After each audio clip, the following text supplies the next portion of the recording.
Todo mundo ganhava a mesma coisa na URSS? Recebi comentários de pessoas preocupadas com a possibilidade de todos receberem o mesmo salário, independentemente do nível de especialização.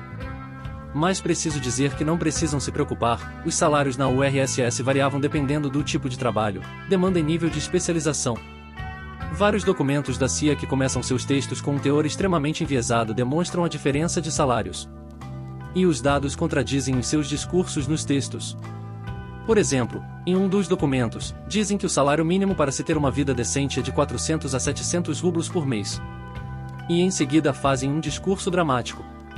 Porém, quando se consulta os dados na sequência, eles mostram que trabalhadores não especializados recebiam entre 400 e 700 rublos, porém, explica que o valor era recebido quinzenalmente, e não mensalmente, ou seja, apesar do teor dos textos, a CIA admite que o trabalhador comum recebia o dobro do necessário.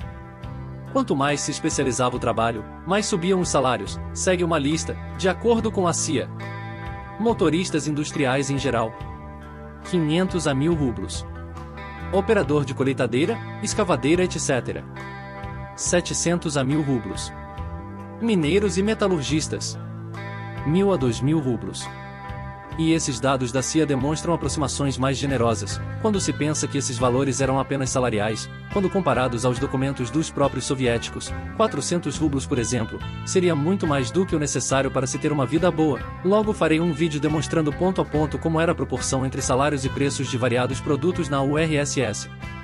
Em outros documentos da CIA, se encontram dados dos salários de vários trabalhadores por horas trabalhadas. O salário aumentava de acordo com o grau do trabalhador, que era definido por nível de especialização e etc. Foi uma escala definida pela própria CIA.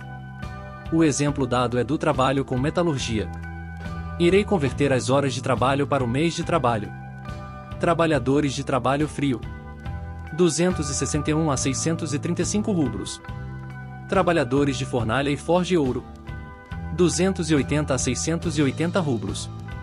Só tem uma coisinha que a CIA deve ter incluído nos valores generosos que citei anteriormente: esses trabalhadores recebiam um valor extra proporcional à sua produção no dia, e a CIA informa esses valores também, que iam de 1 a 2,5 rublos por peça. O valor é específico deste tipo de trabalho com metal. Ou seja, se um trabalhador em um mês de trabalho produzisse 30 peças, ele receberia um extra que se situaria entre 215 rublos e 540 rublos. Mas esses valores eram recebidos no dia do serviço pelo que sei. Então os salários seriam aqueles que informei anteriormente, e um valor de produtividade diária extra que poderiam quase gerar um segundo salário ao trabalhador.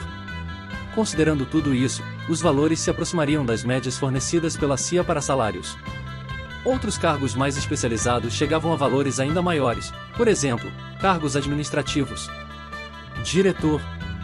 5.000 a 10.000 rublos. Gestor. 2.000 a 4.000 rublos. Diretor de mina. 3.000 a 5.000 rublos. Líder distrital. 2.000 a 3.000 rublos.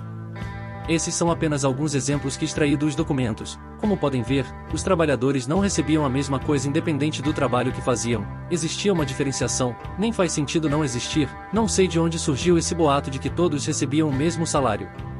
Mais informações podem ser consultadas nos documentos, e os dados sempre divergem do teor dos discursos redigidos nos documentos. Afinal, eles podiam até ter o discurso enviesado, mas se mentissem, iriam arriscar a segurança da própria nação e afetar as medidas que seriam tomadas pelo governo para fazer frente à maior nação rival da época.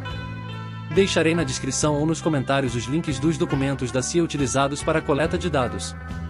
Lembrem-se, os textos redigidos nos arquivos são extremamente enviesados, mas os dados os contradizem. E este foi mais um Soviet Boy Advance. Espero que tenham gostado do conteúdo. Nos vemos no próximo vídeo. Tovarish.